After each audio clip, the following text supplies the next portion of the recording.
no me importa que me paren por la calle, no me importa hacerme fotografías, no me importa dar autógrafos, no me importa ir a actos públicos, pero es cierto que sí hay momentos en los que desaparezco.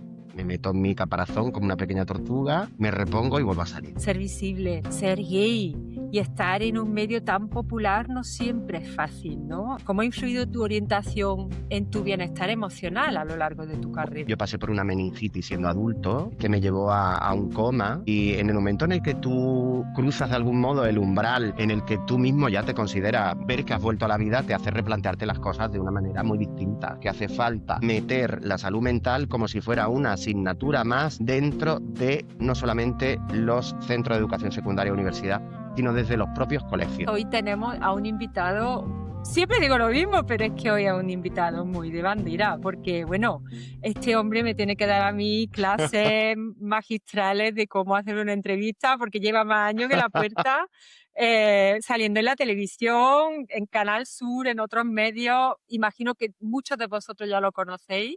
Sergio Hola. Morante, encantadísima de conocerte en persona. Bueno, Bienvenido. bien hallada. Yo estoy encantado de que me llamaras, porque para mí es una absoluta sorpresa de pronto verme en esta aventura, pero cuando me contaste muy poquito el enunciado de lo que íbamos a hacer, digo, venga, vámonos para adelante, que sí, encantado.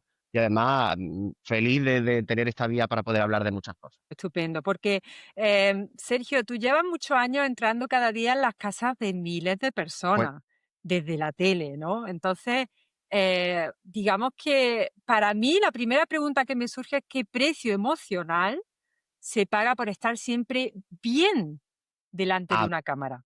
se paga un precio emocional, es un precio emocional caro. Me refiero a que lo primero que tienes que pensar, yo soy un poco, míralo como de una manera positiva, pero es como la película Cisne Negro, una autoexigencia constante en el momento en el que se enciende la luz del plató, que sale al escenario, lo mismo que le pasa a los actores o a los cantantes, tienes que ser de una determinada manera, aunque tú por dentro estés absolutamente en un día en el que no te apetezca, como en mi caso, a lo mejor comunicarte con absolutamente nadie, no tener ninguna interacción con ninguna persona, pero tienes que hacerlo. Entonces, el precio emocional que se paga es un cansancio. Yo, por ejemplo, he terminado mi directo a las 9:30 de la mañana, son ahora las 12:30 de la mañana.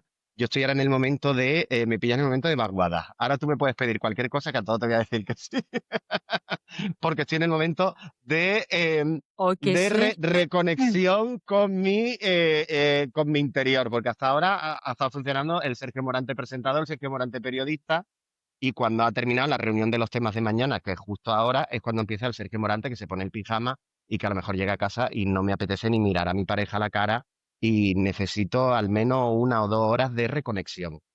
Es complicado por eso, pero yo luego tengo muy asumido que al fin y al cabo es un precio que tengo que pagar por el trabajo por el que doy gracias y que es mi vocación. Y luego, por otro lado, soy de los presentadores que llevan bien el pequeño, mediano peso de la fama. No me importa que me paren por la calle, no me importa hacerme fotografías, no me importa dar autógrafos, no me importa ir a actos públicos, pero es cierto que sí hay momentos en los que desaparezco. Me meto en mi caparazón como una pequeña tortuga, me repongo y vuelvo a salir. ¿Eso lo haces tú individualmente o tienes esa personita, ese Pepito Grillo al lado tuya que te dice, Sergio, para, Sergio, escóndete un ratito, Mira, Sergio, a ver, no vayas tan mi corriendo? pareja es muy tímido, entonces me ayuda un poco en ese aspecto. Pero sí es cierto que yo, por mi propia personalidad, no soporto que la gente tenga privilegios conmigo, que me traten de una manera distinta por aparecer en televisión, porque me parece que es un trabajo igual que el que es taxista o el que trabaja en una farmacia o el panadero. Entonces, yo tengo un poco esa vocación ya de normalizar mi situación, pero también me ayuda que mi pareja sea un poco el ancla que me diga, oye, espérate, vamos a bajarnos de aquí, o te has fijado que esta persona se está acercando a nosotros con una intención, o incluso baja la realidad, que aunque tú vengas de hablar en el programa, pues qué te digo yo, y por ejemplo, si los sueldos en España son muy bajos y los precios son muy caros, y vienes a hablar de macroeconomía y todas estas cosas, pero que cuando tú llegues a casa tienes que pensar que hay que comprar el pan con una moneda, que hay que atender esta necesidad de casa. Entonces, claro, hace que tus prioridades se sitúen de una manera correcta, al menos lo que yo pienso. De hecho, es que en la televisión va todo como muy rápido, ¿no? Intenso, tiene que ser todo perfecto, entre comillas, Ujú. ¿no? ¿Qué emoción has tenido que esconder o silenciar muchas veces para encajar en ese ritmo que a veces puede ser tan Mira, exigente? eh, yo soy de los pocos que pueden presumir de mostrar su sentimiento en televisión. Yo creo que en el momento en el que un comunicador pone una barrera entre su persona y el público, eso se nota y ahí es cuando tienes que dejar de llamarte comunicador, porque al fin y al cabo tú tienes que comunicar no solamente las noticias, sino creo que las noticias tienen que ir unidas a la reacción que provoca en el periodista presentador esa noticia. Es decir, a mí los bustos parlantes de por sí no me gustan. Entonces, ahora mismo tengo el privilegio, que para mí es un privilegio, de contar con unos jefes que me permiten demostrar mis sentimientos. Es decir, yo no tengo ningún problema en llorar en televisión, en aparecer llorando en conexión en directo porque me he emocionado, en que me dé un ataque de risa y no cortarlo. Pero sí es cierto que hay determinados sentimientos que tienes que modular o que esconder de algún modo. Es decir, dar información implica evitar la opinión. Entonces hay momentos que a lo mejor estás entrevistando a un personaje con el que no conectas ideológicamente, con el que a lo mejor sientes absoluta repulsión por lo que está diciendo, pero tienes que respetar que es el entrevistado y que se le tiene que escuchar. Es decir, que la opinión la tiene que crear el espectador cuando lo vea. Entonces ahí sí que tienes que reprimirte mucho. Y eso sí que he aprendido a controlar mucho las fobias, los odios que puedes sentir en un momento determinado por una persona que tengas cerca. El resto, sentimientos que a mí me parecen positivos, es decir, la tristeza que a mí me parece positiva demostrarla, enseñarla, tanto como la alegría o incluso la añoranza, me parece que es sano enseñarle al espectador que también los que estamos en esta parte de la cámara somos humanos.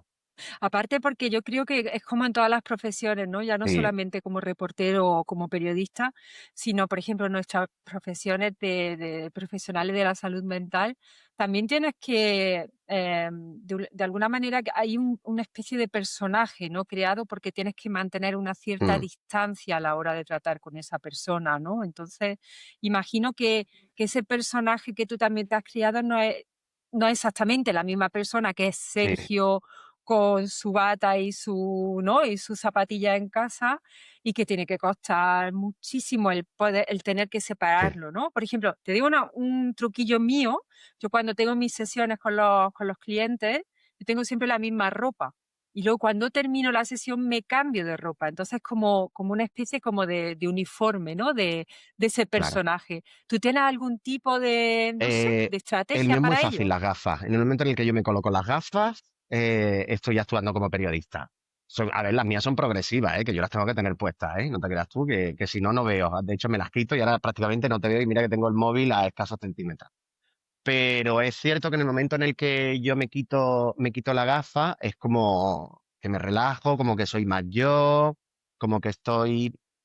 fíjate, qué detalle. Yo tengo una deformación profesional y es que siempre estoy observando todo lo que sucede a mi alrededor. Es decir, yo a lo mejor estoy en una comida con un amigo y sé perfectamente lo que están haciendo 2 mesas más allá, estoy pendiente de la conversación de la mesa de al lado, me he fijado si el camarero tiene algún gesto peculiar, porque es mi trabajo, o sea, mi deformación profesional me llega a observar a todo el mundo. En el momento que yo me quito las gafas, tú ya puedes pensar, Sergio ahora mismo no está viendo nada a media distancia y está fijándose solamente en un punto en concreto que es en el ahora y ahí en el aquí. Pero en el momento en el que yo me coloco las gafas, ya estoy actuando como periodista. Ahora mismo me las voy a poner porque si no, no te veo. Pero prefiero verte. Pero que ese es para mí el artilugio mágico que me lo quito. De hecho, para conducir tengo otras gafas absolutamente distintas que no son las de presentador, que son, ¿ves? Las doradas con el este redondo y que siempre intento que sean parecidas por eso mismo, Ujú. para diferenciar el momento en el que estoy viendo como periodista o el momento en el que veo como Sergio Morante.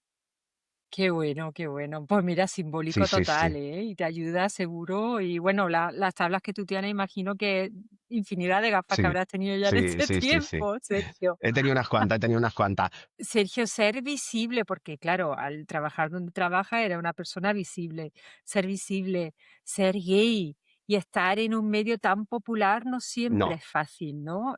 ¿Cómo ha influido tu orientación en tu bienestar emocional a lo largo de tu Pues carrera? mira, al principio, cuando yo empecé en televisión, estamos hablando del año de 1998, era una época en la que visibilizar la homosexualidad en televisión era o estaba mal visto o se asimilaba con un determinado contenido.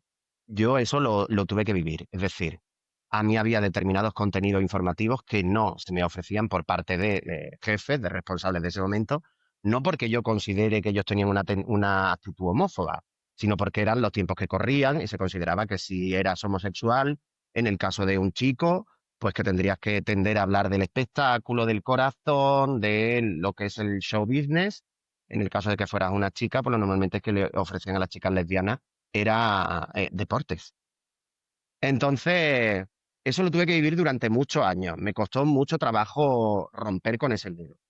Pero, ¿cómo he conseguido derrumbarlo? La primera vez que tuve que hablar en televisión de el aspecto físico de una chica, que era una cosa que también se hacía en la época, ahora absolutamente impensable, pero que tenía que comentar el aspecto físico de una chica, lo típico, estás en un corrillo, en una mesa, y a lo mejor la presentadora de turno, bueno, te parece guapa? Oye, ¿qué tal? Y tú ligarías con... Y entonces yo dije, no, yo no voy a ligar con esta chica nunca, porque soy gay y no entra dentro de mis parámetros ni de mis gustos.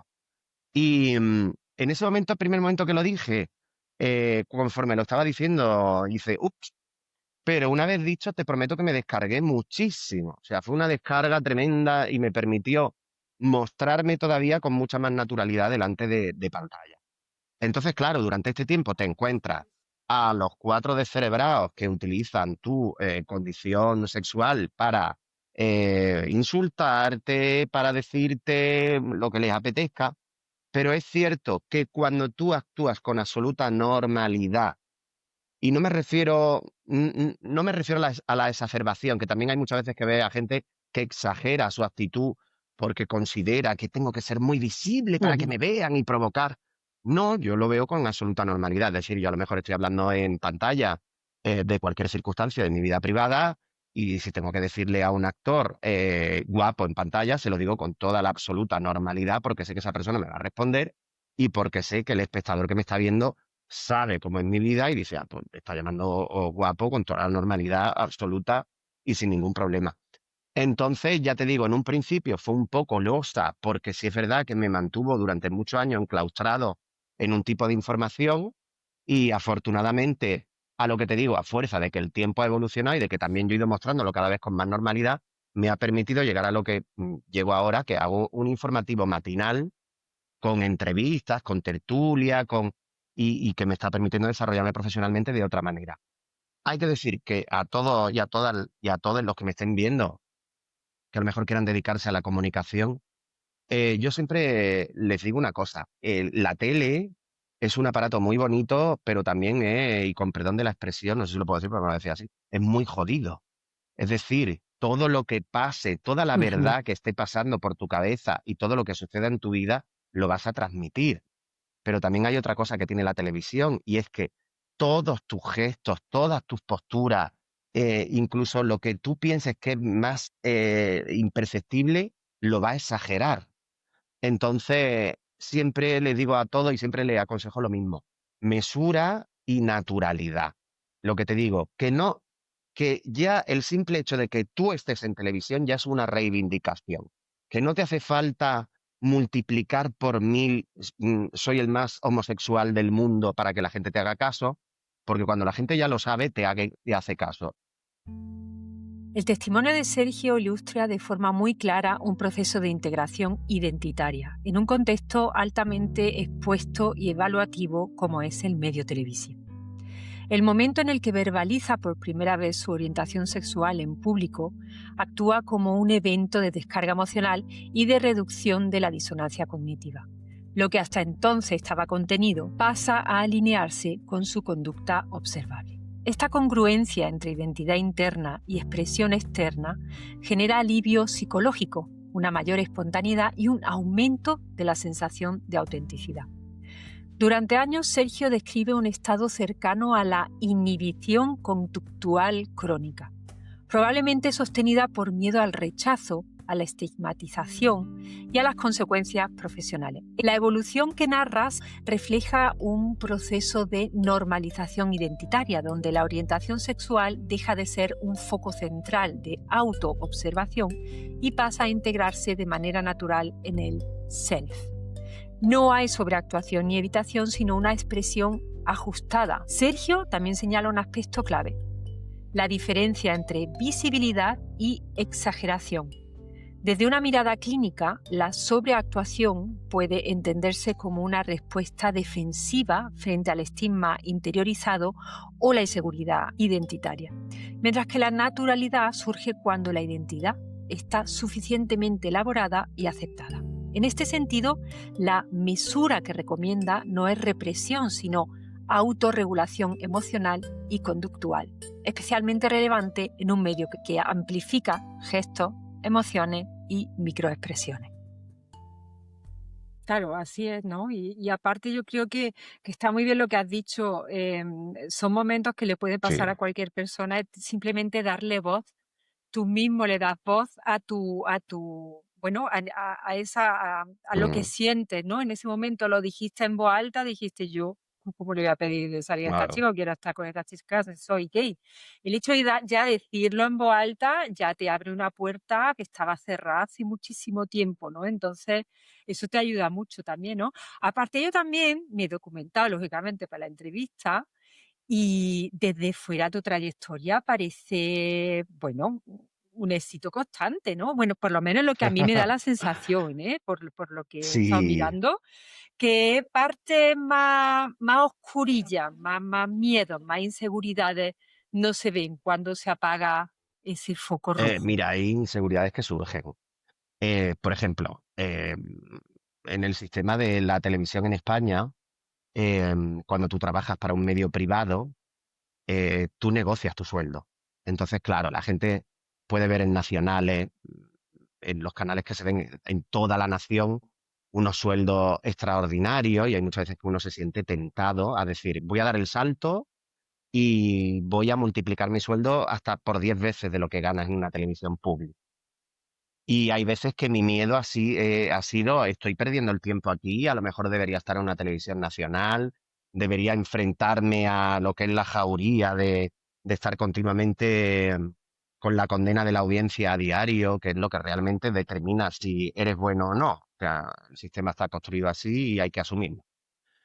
Y hay muchas veces que la parte oscura es esa de me estaré haciendo mayor, se me estará pasando el arroz, estaré en un momento de perder mi carrera, pero sinceramente pones en la balanza y dices, ¿tú qué prefiero? ¿Dinero y mucha popularidad o prefiero tener una carrera más estable que me permita desarrollarme de una manera más tranquila?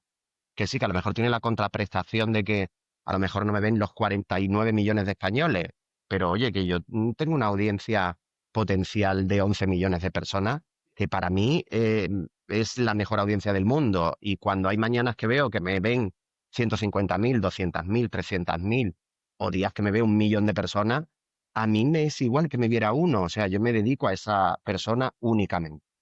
Pero es cierto que la parte oscura siempre es esa, siempre tienes el fantasma aquí de, habré perdido el tiempo, se me habrán pasado los años, como aquí decimos, se me habrá pasado el arroz y debería haber hecho otra cosa y a lo mejor tendría otra vida, pero bueno, ya te digo, me compensa esa una persona que te encuentra un día por la calle y te dice, oye, muchas gracias que me has hablado de la lluvia en mi pueblo. Y tú dices, "Ah, pues ya está, pues ya con esto me siento satisfecho y pasa la nube negra". Aparte también, Sergio, imagino que también será, yo siempre lo he dicho, la calidad es mucho más importante Mm, que la cantidad, pero de aquí a mm. Roma. Y también el Canal Sur, yo es que, mira que llevo años fuera, pero yo cada vez que vuelvo a casa y veo Canal Sur, digo, jo, es que da la sensación, estás como en familia. te sientes, bueno, aparte de que somos los 2 andaluces, pero te sientes como que no cambia, no, o sea, se ha modernizado bastante, pero no sé cómo decirlo, es como Sí. esa sensación, como esa esencia no se ha perdido. Ujú. Y yo, joder, yo sí conozco a otras personas que también se han quedado en Canal Sur, y es que yo lo veo, Juan y medio, que lleva ya más años Sí, que yo que sé en el Canal Sur, que dice, bueno, es que si de verdad te sientes a gusto y estás tranquilo, la tranquilidad, imagino sí. que también es un grado potente para Ujú, ti, ¿no? En tu ujú. vida, pues mejor quedarse donde No, estás, no, ¿no? influye. Que yo por lo menos, yo lo veo así, ¿eh? Yo Sí, siempre sí, no, influye mucho y luego además, totalmente. más lo que te digo, Canal Sur, como tú dices bien, es un poco el querido por todo el mundo. No es una tele en la que se hagan muchas notas discordantes, al contrario, siempre se mantiene más o menos una línea familiar, siempre centrada en que nos vean toda la familia juntas. Las personas mayores son un puntal de Canal Sur y eso, quiera o no, te Total, hace recibirla como espectador de otra manera y a los profesionales que trabajamos aquí también trabajar con otra velocidad y con otro espíritu. Yo me he enfrentado a televisiones nacionales, sí. a canales, a programas de máxima audiencia, he llegado, he picoteado y cuando yo he visto, digo, "Es que no me merece la pena estar aquí dándome codazos con el que tengo al lado, que no sé qué estrategias va a utilizar para a lo mejor quitarme un poco de terreno o incluso yo no tengo esa sensación de competencia dentro de Canal Sur que en otras televisiones sí estás continuamente, incluso con tus propios compañeros, picándote e intentando quitarle el puesto, que me parece una cosa bastante ingrata y sinceramente en el fondo bastante tonta. No, aparte que yo creo que también, pues, te cuidas mentalmente de una Mm, manera muy mm. bonita, sinceramente. Así que enhorabuena en Gracias, ese gracias. sentido. No todos pueden verlo, ¿eh? Yo no sé si tienes tú ahí trabajillo tuyo. Tú tienes trabajillo ahí, ¿no? Ya has tenido un par de experiencias a lo mejor en la vida que te han hecho reflexionar también y ver lo que Sí. para ti te conviene y lo que no, ¿no? Sí, sí, Imagino. no, no, yo he tenido un par de experiencias complicadas. Bueno, una de ellas, todo el mundo en Andalucía lo sabe porque estuvo la gente muy pendiente de mí y eso doy gracias a todos los que en ese momento me acompañaron. Yo pasé por una meningitis siendo adulto, que me llevó a un coma y en el momento en el que tú cruzas de algún modo el umbral en el que tú mismo ya te consideras, bueno, cuando tú estás con meningitis no sabes dónde estás. Pero es cierto que cuando tú despiertas de ese coma, en mi caso he tenido la suerte de que prácticamente no tengo ninguna secuela, ver que has vuelto a la vida te hace replantearte las cosas de una manera muy distinta. Entonces, tú ya repiensas. O sea, ya no es que pienses, es que ya repiensas y dices, esto realmente me merece la pena.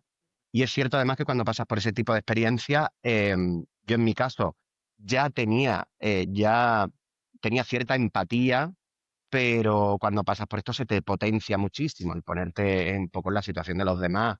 Hay veces que ves situaciones aparentemente desesperadas para los demás que realmente no son así, y dices tú, mira, escúchame, siéntate un momento y piensa lo que me estás diciendo, verás cómo no estás en el límite. El límite es otra cosa. Y hay otras veces que ves asuntos que la gente normalmente no le da ninguna importancia, pero que tú en cambio dices, oye, no, mira, esto tiene su importancia porque te puede afectar de una manera. Es cierto que cuando pasas por un Claro, proceso de eso, psicológicamente como que te rearmas y, por decirlo de algún modo, como que te has deconstruido para construirte de nuevo. Entonces, si sales bien, y yo doy gracias a quien sea por salir bien, te permite ser de una manera mejor, siempre sales mejor. Que no esto como con la pandemia, que decíamos todo el mundo, ujú. Ya, después de la pandemia vamos a salir todos de puta madre, vamos a ser geniales, y luego hemos salido peor que nunca. Cuando lo haces de una manera personal e íntima, es cierto que sí, algo constructivo y positivo. claro, aprende a relativizar Sí. también, ¿no? Y la vida te da una segunda Mm, oportunidad. mm. Qué bonito, Sí, por sí. favor. ¿Qué le dirías, por ejemplo, si hoy pudiera hablarle al Diego de que empezó en televisión, que hace ya un tiempecillo de eso? ¿Qué consejo le darías para proteger precisamente eso, su salud mental en el entorno tan expuesto y opinable, ¿no? Del que hablábamos antes. Pues yo le diría que, em, mira lo que tú has dicho, que relativizara, que le diera importancia a las cosas que realmente tienen Ujú. importancia que sitúe en el centro de su vida, que el trabajo piense que es algo que le permite mantenerse y que le permite tener ciertos gustos, ciertas aficiones, pero que realmente considere que lo importante de su vida es él y luego ya su familia, pareja y amigos, pero que se sitúe en el centro de todo del universo, se sitúe ese Sergio, que empezó muy joven en la tele y a veces se ha visto expuesto a determinadas circunstancias en las que a lo mejor ha infravalorado aspectos de la vida que son realmente importantes. Pero tampoco te creas que ha cambiado mucho mi personalidad, ¿eh? Yo antes de caer enfermo he tenido los pies mucho en la tierra porque vengo de una familia humilde, vengo de una familia con unos importantes valores morales que me han mantenido muy en mi sitio. No te creas tú que he pasado yo por una familia. En mi familia no son, por ejemplo, no ha sido de unos padres que me exigieran tienes que llegar a un nivel económico determinado para que todos nos sintamos realizados a través tuyo. Al contrario, en mi familia, por ejemplo, que yo decidiera ser periodista fue prácticamente un disgusto porque, claro, no entendían una vocación por una profesión que tampoco es que fuera, no es una profesión que a priori digas tú, ¡buah! Mi hijo va a ganar un dineral y me va a dejar tranquilo toda la vida. Al contrario, es un poco profesión de incauto y de fantasioso. Pero sí, sí le diría al Y Sergio de yo, antes que sitúe en el centro lo que realmente importa y que deje de lado todos los fuegos artificiales que te pueden rodear un poco a lo que es esto de la televisión. mantener Sí, los los pies pies en en la la tierra son tierra, por básicos. supuesto. Sergio, tengo una pregunta porque, claro, ya sabes que nuestra plataforma visibiliza mucho la importancia de la salud Ujú, mental, y visibiliza simplemente el no tabuzar también la salud mental y lo que es cuidarse y el bienestar emocional también concretamente en el colectivo, pero a nivel general, en un mundo tan sensacionalista como el mm, mediático, ¿no? Como es la televisión, como son las redes mm. sociales, ¿crees que ya estamos preparados Sí. actualmente para hablar de salud mental con la misma naturalidad con la que hablamos de audiencia o de titulares? Em, Teóricamente estamos preparados. El problema es que todavía hay muchos prejuicios y sobre todo hay muchos temas que evitamos tocar, no solamente en los medios de comunicación, sino de manera social. Fíjate que parece una cosa muy antigua, pero tenemos mucho miedo al que dirán. Y es que antes tú mantenías una conversación con una persona, con un amigo, un conocido con el que te tomabas un café, y si tú le contabas una situación de salud mental tuya en concreto, para un poco que te aconseje, para que, hombre, nunca que actúe como un profesional, pero sí es cierto para que te dé un poco de luz. Ahora mismo, si tú eso lo haces a través de las redes sociales, la respuesta no es de un amigo, sino que seguramente la respuesta que te llegue sea la de un enemigo que quiera hacerte daño y que realmente te lo puede hacer. Entonces, creo que es básico y primordial cuando estás en una situación como la mía en la que hay tantísima exposición.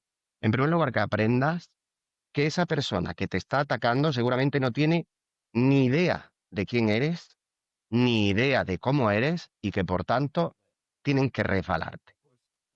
En segundo lugar, aunque ahora los adultos hablemos de salud mental, es cierto que hace falta meter la salud mental como si fuera una asignatura más dentro de no solamente los centros de educación secundaria o universidad, sino desde los propios colegios.